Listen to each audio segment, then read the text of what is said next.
Hello friends and आप सभी का स्वागत है आपके अपने YouTube channel learn with Shiv Pratap में। या जो अब नाम बदल चुका है शिव प्रताप में। देखिए आज का जो वीडियो है, जो ऐसे जनरली तो बहुत कम चैनल्स पे ये वीडियो अपलोडेड है, या मेरे ख्याल से मैक्सिमम चैनल्स पे है ही नहीं, कि व्हाट इज़ बायोलॉजी। ये चैनल या ये वीडियो बनाने के पीछे मेरा मेन मोटिव ये है कि सबसे पहले जो भी बायो के स्टूडेंट्स हैं या किसी भी क्लास में, चाहे वो 12th में हो, 11th में हो, या फिर जो भी बायोस में इंटरेस्ट लगता है, पहले वो ये तो समझे कि बायोलॉजी होता क्या है। ठीक है, क्योंकि देखिए हम लोग काफ़ी समय से पढ़ते आ रहे हैं। अभी जो भी 12th के बच्चे देख रहे होंगे या 11th के बच्चे देख रहे होंगे, ऑलमोस्ट 10 to 11 ईयर्स से हम लोग बायो पढ़ते आ रहे हैं। लेकिन एक ट्रू एसेंस होता है, हर एक सब्जेक्ट का खुद का एक खासियत होता है। जैसे इंग्लिश हो गया, तो इंग्लिश में आपके जो स्टोरीज होते हैं उसमें हर एक स्टोरी में एक लर्निंग होता है। हमेशा आप देखते होंगे जब हम लोग छोटे थे तो हम लोग मोरल साइंस पढ़ते थे, और कुछ स्कूल में नैतिक शिक्षा पढ़ाया जाता है। तो उसमें क्या होता है कि हम लोग को कुछ ना कुछ सीख मिलता है ना, कुछ हम लोग को सोसाइटी के बारे में पता चलता है। ऐसे ही जो बायोलॉजी एक सब्जेक्ट है, इसके बारे में भी एक एसेंस है, इसका भी कुछ मतलब निकलता है। और जब उस मतलब को आप समझ जाएंगे तब जाके आपको इस सब्जेक्ट को पढ़ने में मजा आएगा और आपको बोरिंग नहीं लगेगा। और जो प्रोक्रेस्टिनेशन का इतना प्रॉब्लम है आज के जनरेशन में, जो कि सच बात है ना, मैंने भी फेस किया है। देखिए मैंने अपने लाइफ में अभी तक का जो लाइफ रहा है मेरा, 12th क्लास तक, मैंने सारे मिस्टेक करके देख लिए हैं। जितना एक स्टूडेंट से हो सकता है सब गलतियां करके देख लिया है, और उसके बहुत सारे बुरे रिजल्ट्स भी निकले। लेकिन मैंने ये तो सीख लिया कि कैसे उस प्रॉब्लम से लड़ना है। तो अब मेरा ये मोटिव है कि मैं जब उस प्रॉब्लम्स को फेस कर चुका हूँ और मैं जानता हूँ कि उस प्रॉब्लम से कैसे निकला जाए, तो मैं आपको भी वही हेल्प करना चाहूँगा और करना चाहता हूँ। और इसलिए ये वीडियो बना रहा हूँ, क्योंकि मैं भी चाहता था डायरेक्ट चैप्टर 1 शुरू कर सकता था कि 12th क्लास का चैप्टर 1 लगा था। मैं खुद इतना एक्साइटेड हूँ कि बहुत तेज बोल रहा हूँ, लेकिन देखिए मैं खुद चाहता तो मैं फर्स्ट चैप्टर बना देता। ठीक है, रिप्रोडक्शन है जो फर्स्ट चैप्टर में बना देता। लेकिन उससे क्या होता कि आप चैप्टर पढ़ के तो निकल जाते और आप समझ भी जाते, लेकिन अगला चैप्टर अगली बार जब आप पढ़ने बैठते तो वो एक मोटिवेशन नहीं होता है ना, या फिर एक कह सकते हैं एक्साइटमेंट खत्म हो जाता। तो वो एक्साइटमेंट जगाने के लिए और साथ ही साथ आपको ये बताने के लिए कि बायोलॉजी होता क्या है, और मैं ऐसा नहीं है कि हवा में बात होगा, A to Z फैक्ट्स पे मैं बात करूंगा, अपने एक्सपीरियंसेस को बताऊंगा, और आप भी रिलेट कर पाओगे कि ये सब प्रॉब्लम्स तो हम भी फेस करते हैं। तो चलिए शुरू करते हैं। व्हाट इज बायोलॉजी पहले देखते हैं। देखो हम लोग डेफिनेशन से जानते हैं कि biology is the study of life. Bio का मतलब ही होता है लाइफ, और लॉजी मतलब होता है study. Biology is the study of life. लेकिन आप खुद सोचो, हम लोग क्लास 12th में आ चुके हैं, क्या इतना डेफिनेशन काफ़ी है कि it is the study of life? क्या आपके माइंड में सिर्फ इतना ही आता है, बायोलॉजी सुन के इतना ही आता है कि it is the study of life? अगर आता है तब तो आपको और ध्यान से इस वीडियो को सुनना चाहिए, क्योंकि बायोलॉजी एक बहुत ज़्यादा वाइड स्प्रेड फील्ड है, और बायोलॉजी का जो इम्पोर्टेंस है हम लोग के लाइफ में वो बहुत ही ज़्यादा है। और इसका एक सिंपल सा स्टेटमेंट से मैं प्रूव कर सकता हूँ कि हम लोग भगवान मानते हैं डॉक्टर्स को, भगवान का दर्जा देते हैं डॉक्टर्स को, तो ऑफकोर्स बायो का तो इम्पोर्टेंस है, तभी तो उनको दे रहे हैं। अब देखो, अभी तो हम लोग डॉक्टर बने नहीं हैं, ना ही अगर जिसका सपना है वो मेहनत करेगा तो बन ही जाएगा। लेकिन अभी फिलहाल तो we are students, we have to think in a manner to how to tackle the problems which we are facing in the student life. जो स्टूडेंट लाइफ में जो प्रॉब्लम्स हो रहे हैं उसके ऊपर इस वीडियो में बात होगा। तो अब आराम से इस वीडियो को शुरू करते हैं, है ना। ये आप समझ गए होंगे कि इस वीडियो को देखने के बाद आपको क्या क्या मिल जाएगा। ठीक है, ये पॉइंट्स आपको एकदम क्लियर हो जाएंगे।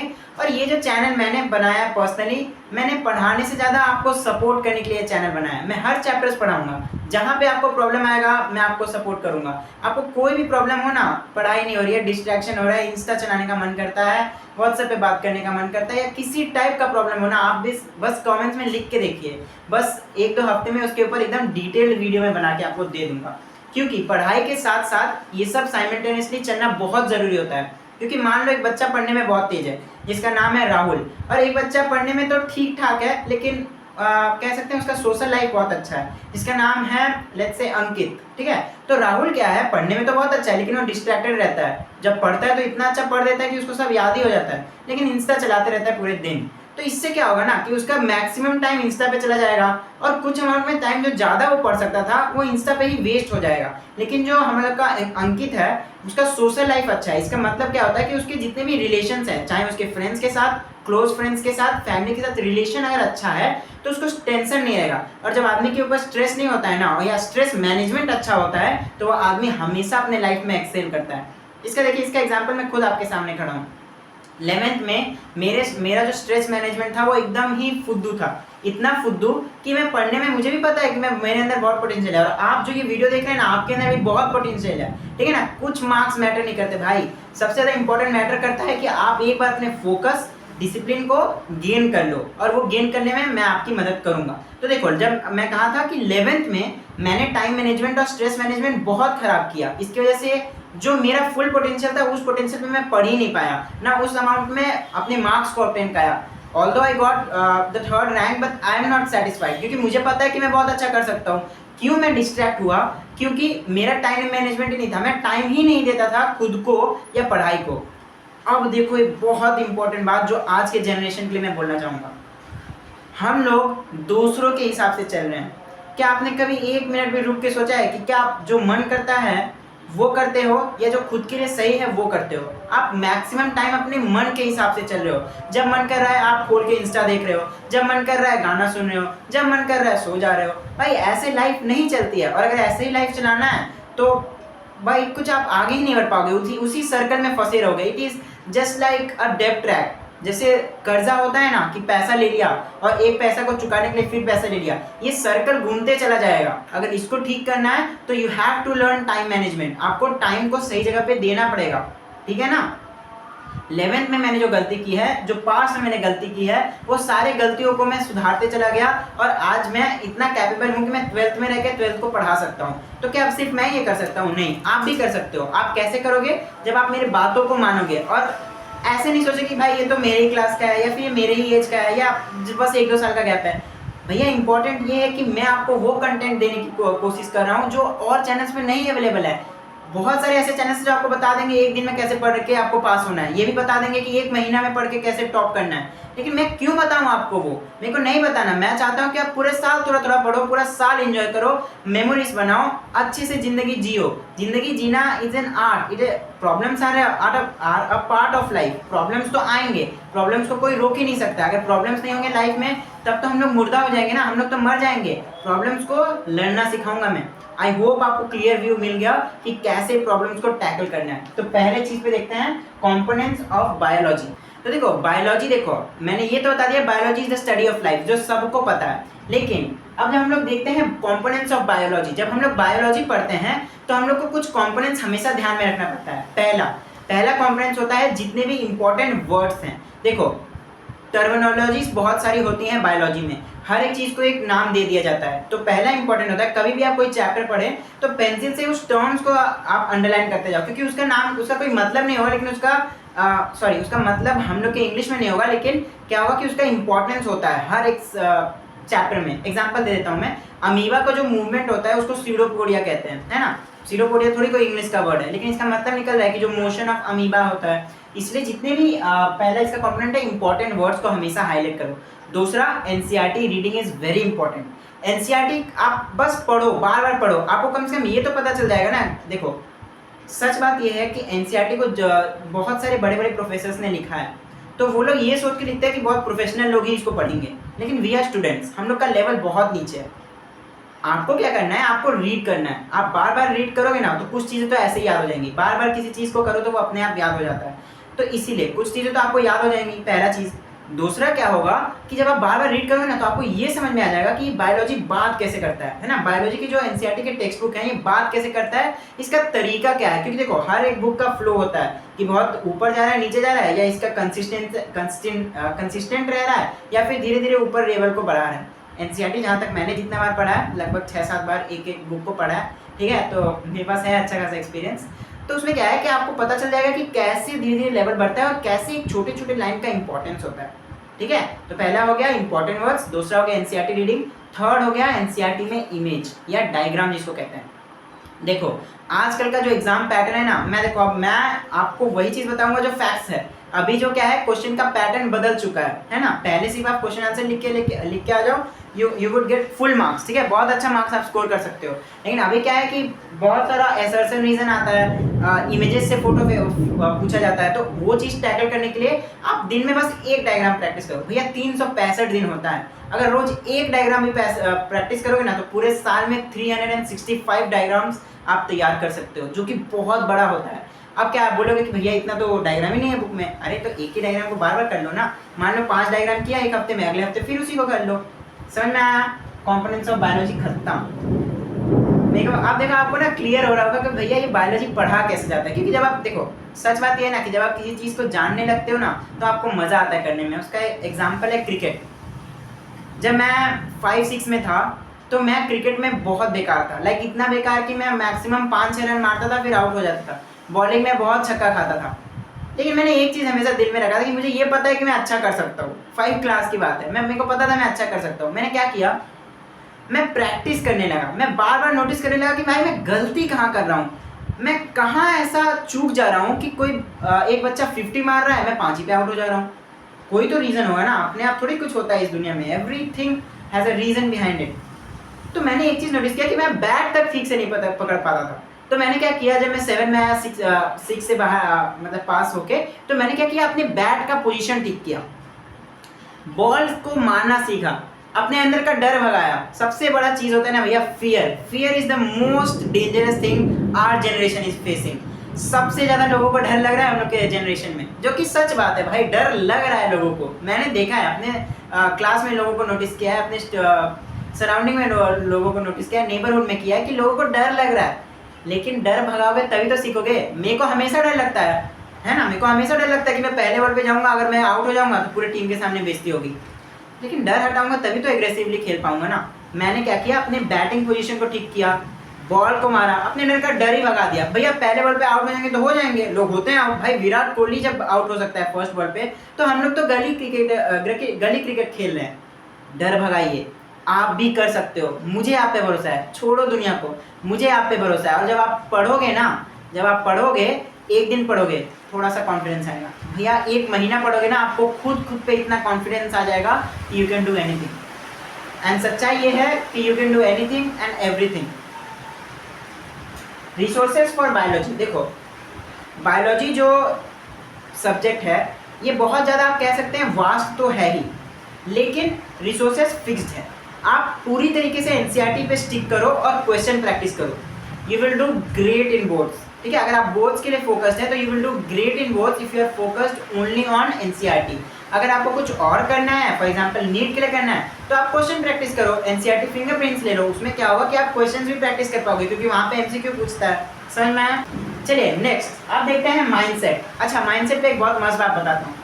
ये जो वीडियो बनाना है ना, ये वीडियो बनाने में मेरे को काफ़ी बहुत सारे प्रॉब्लम्स आए। कभी ट्राइपॉड से गिर रहा है फ़ोन, कभी रिंग लाइट नहीं काम कर रहा है, कभी ये कभी वो, अभी भी बारिश हो रहा है बाहर। लेकिन मेरे माइंडसेट में फिक्स है कि मुझे अगर वीडियो बनाना है तो बनाना है। भैया तूफान आए, जो आना है आए, मुझे ये वीडियो बना के आपके लिए तैयार करना है, क्योंकि मैंने प्रॉमिस किया है कि मैं आपको ये कंटेंट दूंगा। तो भैया माइंडसेट वैसा बनाइए। आप बस इतना मान लो ना कि you are the best and you are best. See this is the fact, you are best, anyone can do everything bro. मैंने भी जब अच्छा सच बोलूं, जब मैं 5 में था ना, क्रिकेट खेलता था, मुझे भी एक बार फीलिंग तो आता ही था कि यार मैं कभी अच्छा क्रिकेट नहीं खेल पाऊंगा। लेकिन आज के समय जब मैं पिच पे जाता हूं तो मुझे पता होता है कि भाई मैं अगर कम से कम भी मारा तो 60-50 रन तो मार के आऊँगा। क्यों आऊँगा?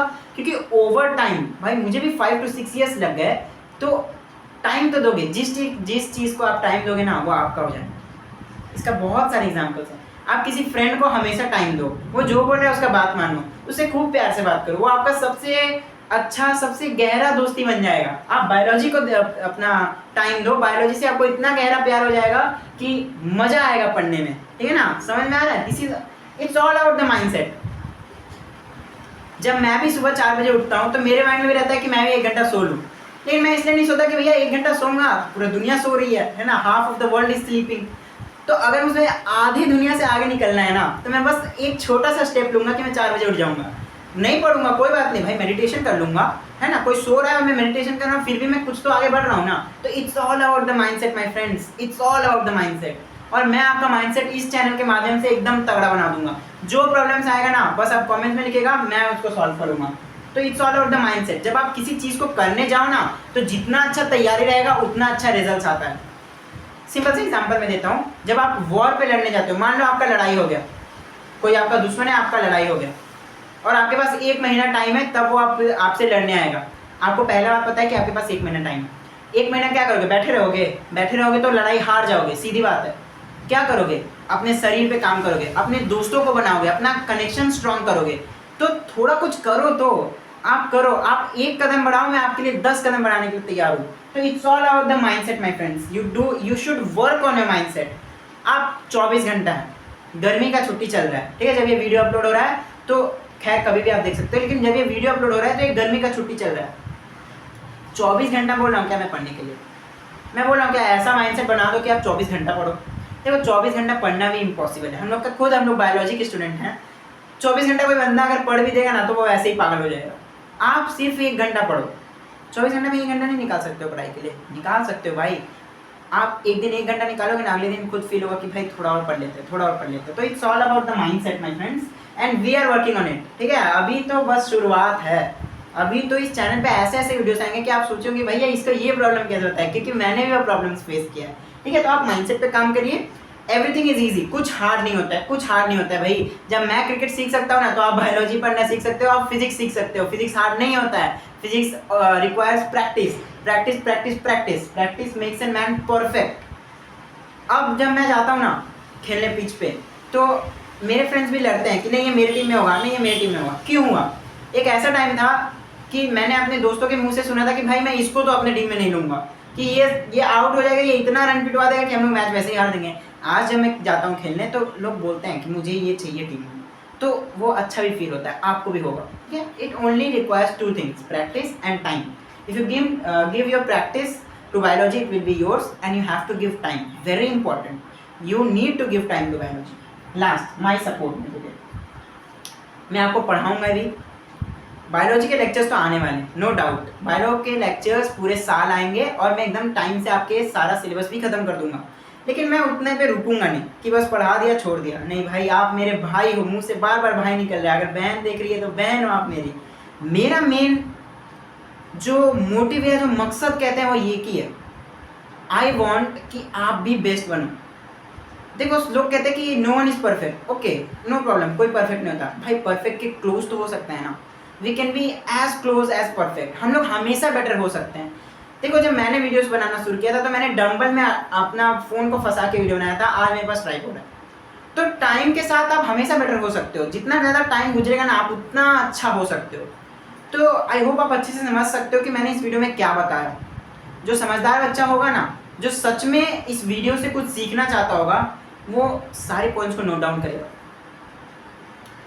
क्यों शर्म आती है आपको कि भाई मैं वीडियो देख के नोट कर रहा हूँ? करो ना, आपका ही तो फायदा है। वो जो समझदार बच्चा होगा सारे पॉइंट्स को नोट करेगा, उस पर धीरे धीरे काम करना शुरू करेगा। फिर वही बच्चा 1 महीने बाद या 2 महीने बाद आके कमेंट करेगा कि हाँ ये चीज़ें काम करती हैं, और ये चीज़ें काम करती हैं क्योंकि ये मेरे लिए की हैं काम। और तरीका अलग हो सकता है, ऑफ कोर्स आई नो, तरीका अलग हो सकता है, कि हो सकता है आप सुबह ना पढ़े, रात को पढ़े, शाम को पढ़े, कोई दिक्कत नहीं है, रिजल्ट्स वही आते हैं।